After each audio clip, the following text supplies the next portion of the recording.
You guys went to Alaska. It was like an energy project, right? You know, so it's sort of like let me like in Alaska. Yeah, I want to preface real quick, just to prime this. We went from being energy independent to dependent in the blink of an eye. In the blink of an eye, and there's a lot that contributes to it. But then you get, you know, Joe Biden's releasing the sanctions on Nord Stream 2. You get there's other pipelines they're trying to do from Central Asia and the Middle East up into Europe. They, you know, the Biden administration shuts down Keystone. They ban fracking on federal lands. Then the press has the gall to come out and say Biden is not causing high gas prices. I just want to make sure there's a few things that are clear before we get into this. When you shut down the Keystone pipeline and ban some fracking, speculators say, wow, supply is going to be strained. It's a good time to buy because in a few years it's going to be worth way more. That instantly drives up prices. That hits you when you buy a gallon of gas. So you weren't necessarily doing an energy project, or you know, you were going... Yeah, I mean, yes and no. It was that, but also more than just that. And so when we look at these discussions like Afghanistan, the Middle East, rare earth minerals, these elements that China is gobbling up around the world, One Belt, One Road, the petrodollar, so, you know, which obviously Bitcoin is a huge hedge against, right? All of these various discussions that go on, then we never seem to turn around and actually have the discussion of, well, why does all of that stuff matter so much? Why are we so beholden to all of these various things? Is this really the best way to run our country?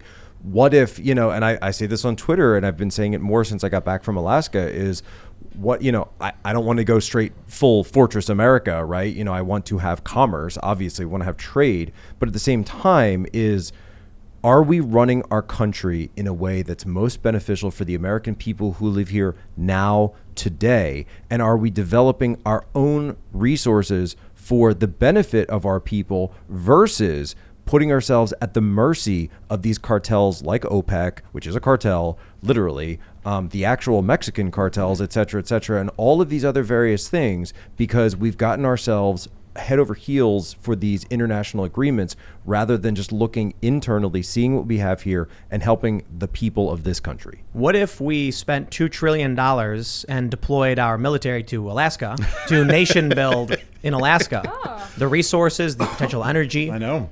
What if we did that? You would at least have a tenfold return on your investment. You'd have a city? Yeah. You'd have a city of Americans? We've been mining copper as a human race for about 5,000 years. This was a great statistic that we learned at this potential copper mine. We've been mining copper for about 5,000 years as a copper is the big race. thing they're talking about in Afghanistan now, too. Yeah, tons of copper. And lithium. Right? Copper and lithium, right. The amount of copper we have mined over the past 5,000 years, we will need twice that if we are going to all drive electric vehicles by the year 2030. Wow. Assuming that we use copper wiring. Graphene. Part of graphene is that it upends the copper industry. And if it works as a technology, fascinating. But right now we use copper. Yeah. Right? And so we need copper. Your hybrid vehicle, your Prius. And it's going to come from somewhere. Has about 80 pounds of copper. And now we have a mandate. And that's just the Prius, right? The bigger ones, the buses have up to 300 pounds of copper. That's for the electric motors, right? That's all part of the battery. That's the battery, the coil. The coil. The coil from the motor. Yeah, excuse me. We're going to need a lot of copper. Where are we going to get the copper from? That's just a legit question, right? We're going to need an awful lot of lithium. We're going to need cobalt, cadmium, nickel, gold, graphite. China understands all of this, by the way, very well. There's one state that has all of these things, but it's our playground. And rich white, and I won't even say liberals, because it's a lot of conservatives who look at Alaska as like, oh, it's so pretty, we shouldn't do anything there. And the reason why we wanted to do this trip is because when you meet Alaskans who say, I would really like a job, because there's nothing going on here, but if we open up this mine, I could maybe do something, right? And we'll do the mine responsibly because we are Americans. So wait, let me tell a story about how you actually get us to the mine, right? This is like we wake up and we're in Anchorage, and he said, Jack, we're going to go see and it's not a mine now, it's the deposit, because it's been tested, but right now there are no, there's no holes, nothing being dug. Nothing being done. There isn't even a shovel in the ground there right now. Been waiting 17 years. And so we're going to check it out. So, all right, we're going to check it out. Sure, whatever, Daniel, whatever you want to do. Right. So I got my coffee, and then we drive out to, Alaska is big, right? And that I don't mean that as an understatement. Alaska is massive. Size of Texas, bigger. I think it's more like 3.5 tech size. It's massive. Absolutely massive. Anyone in the lower 38 who's never been there cannot appreciate the scale of Alaska. We just have nothing else like it. On the map, it gets squished, right? The northern hemisphere. I pulled up an overlay image. Oh, yeah. And it stretches from central Michigan to central Minnesota. The Aleutians go.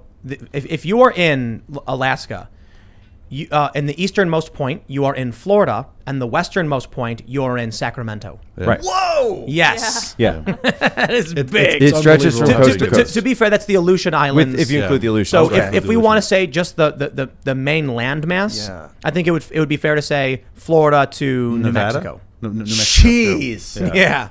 Wow. So we get in an airplane from Anchorage. We fly about an hour, right? Yeah. And then we fly about an hour. So we're going across 2 bays to get to this tiny little remote middle of nowhere village that's just sitting there. It's a native village. And he says, all right, we're going to hang out here for a little bit, and then we're going to get a helicopter. I said, what do you mean? We're not here already, right? And we'll talk about the village in a minute. But he said, no, we're going to get a helicopter. So I'm like, okay, fine. So we get on the helicopter. And then the helicopter is another 40 minutes or so. So now you're in the helicopter, you're going 40 minutes and you're just out, and there's no roads, right? So aviation is actually huge in Alaska because it's so big. I think they have one of the highest per capita of private aviation, pilots licenses and everything. Because you have to.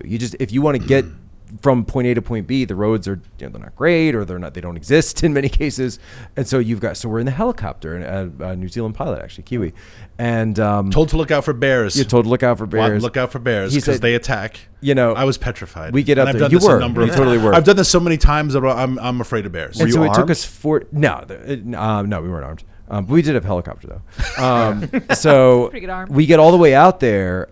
And we're flying, and I'm waiting for these. You see all those it feels like every other reality show is set in Alaska, right? So I'm looking for the rivers and the streams, and we flew over some at one point, but then for most of it, it's just barren. Yep. It's just barren, desolate, because it's tundra. A lot of this is just tundra, so it's frosted over rocks, a little bit of grass, no trees, anything. No trees. Not just one tree. A straight field. Actually, picture.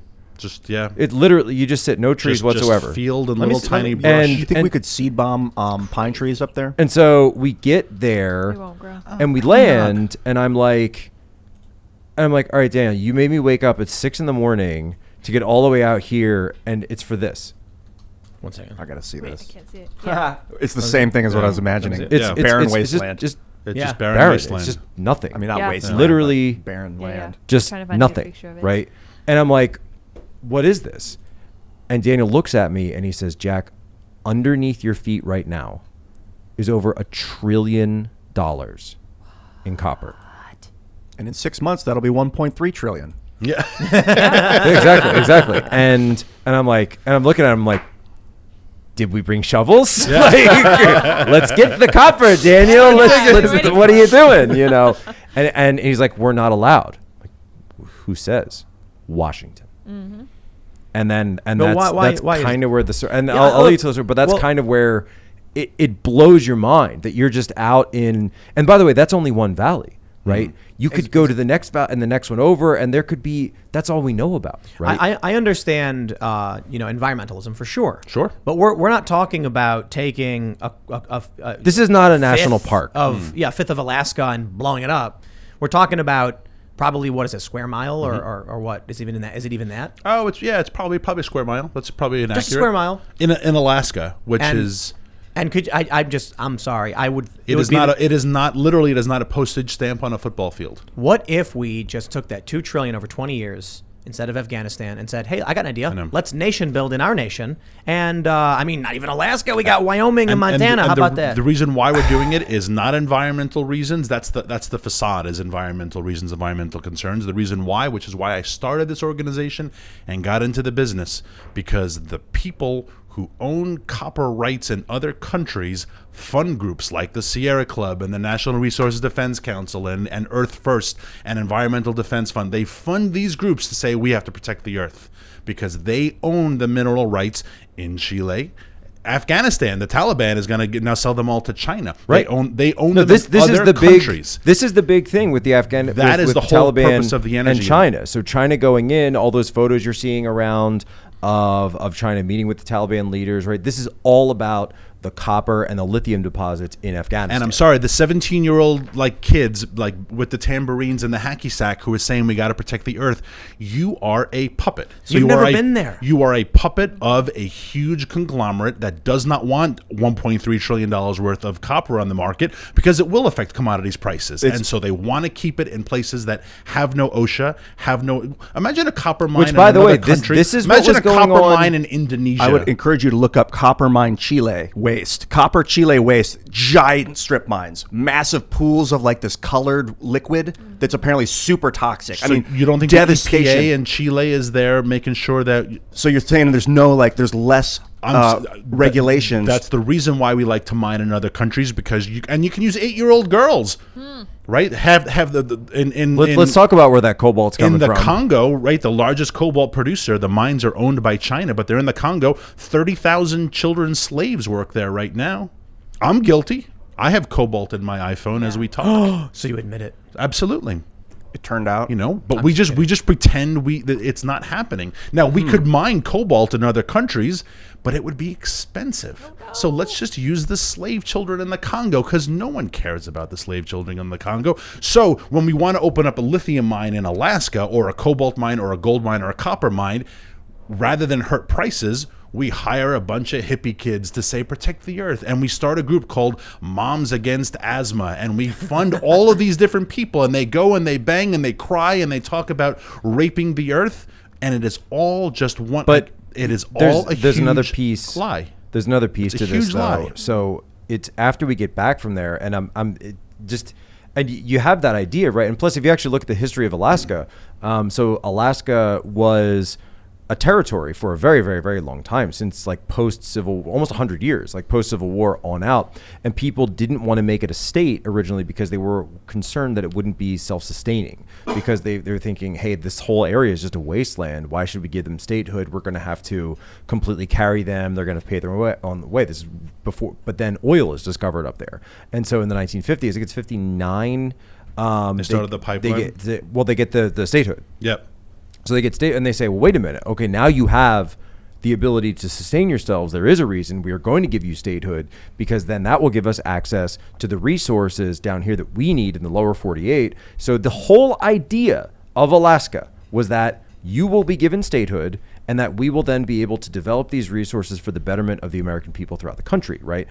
These will be our goods. This will be we'll put actual Americans to work. We don't have to worry about all these trade issues and the kids in the Congo, etc. We can do it all right here, and we can set it to our standards and we do it just the way we want. Then, so afterwards, I'm sitting there thinking, and it is you kind of get that like gold bug a little bit when you're sitting there. I still have it a little bit where I'm like, there's $1 trillion. Like there's $1 trillion in copper. I just want to go. Can I just get like a nugget, like a little bit? My wife, she could use some copper jewelry, maybe, right?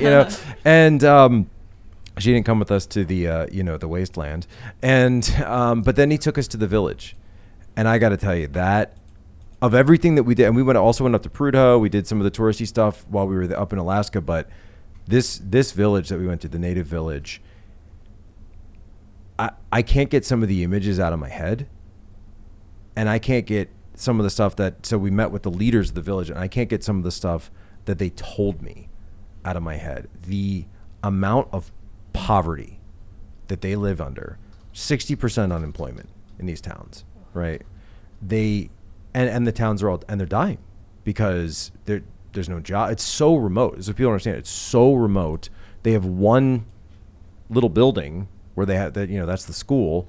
They don't have, and you want to talk about infrastructure, right? Correct me if I'm wrong, but there wasn't even a doctor there. No. Like a doctor. Like I'm not saying there wasn't a doctor's office. There wasn't even a doctor. A couple people had cell phones, but there's no internet. Yeah, there was like a physician's assistant, I think was the closest they came. And then if you wanted to see a doctor, you better be able to afford a plane ticket, right? There's no bridge across the main lake to get you anywhere. Yeah, and the flight to Anchorage was about $500 a person. So if you need to go to get your braces, Well, you got to, on top of that, you need to pay the $500 flight to Anchorage. How long of a flight is it to About an hour.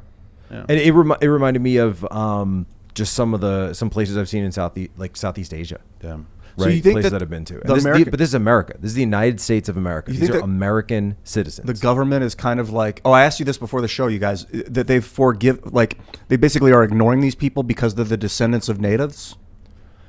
I don't think that's why, but that No. is also what's happening because they'll. Now, what's different though is, and Daniel, you know this better than me, they don't have the same type of I guess I could say agreements that were made between the U.S. government and the natives that you would see that you're more used to seeing in not that natives are treated well throughout U.S. history, but I'm just saying that it's a different situation that you would see like reservations, et cetera, throughout the West in the U.S. in the lower 48, the contiguous U.S. In Alaska, they don't have that. This is because Alaska was formed as a state after all these reservations were formed. It was all Right. So what's the difference? Like, how are they abused in some sort of specific way? I mean, you obviously mentioned economics. poverty. It's all economics, and God help you if you need police and if there's some emergency that goes on. There's no cops. Right? I think if you are an Alaskan native and you are on your ancestral land, there's not going to be Amazon fulfillment center, right? No one's going to move a factory there. So what do you do if you want to stay on your land? What opportunities do you have? Well, natural resources seem to be the most obvious. But we've banned timber, right? The governor told us when we had dinner with the governor, he said Rhode Island has a bigger timber industry than Alaska does. Wow. Right? Because why? Because Right, Alaska. Right? Alaska. The largest state and the smallest state. Why is Alaska. that? Is it because temperature? It's because it's our little private park, and So people pass a lot of rules. That Here's say a you line can't touch that here's a Alaska. line that somebody said, and that we met up there, and they were like there's a lot of transplants to Alaska. From the lower 40 people go up there, and I can't wait to get back. Honestly, I travel a lot for my work. I've been to I think 44 states plus Guam. And I loved Alaska. I absolutely loved it. I can't wait to go back. I get it. I totally get it. Just, there for a weekend, I get it. But so we met somebody who had previously been a DC staffer. And one thing she was saying was what a lot of people think of Alaska is this giant, beautiful national park that I might like to visit someday. And so I'm going to oppose every single effort to do anything that might disrupt my potential dream of being there someday, because I have no idea what I'm talking about. But every time I've watched a documentary or a reality TV show, they always show these, and there are some beautiful parts of Alaska that I do agree should be preserved, right?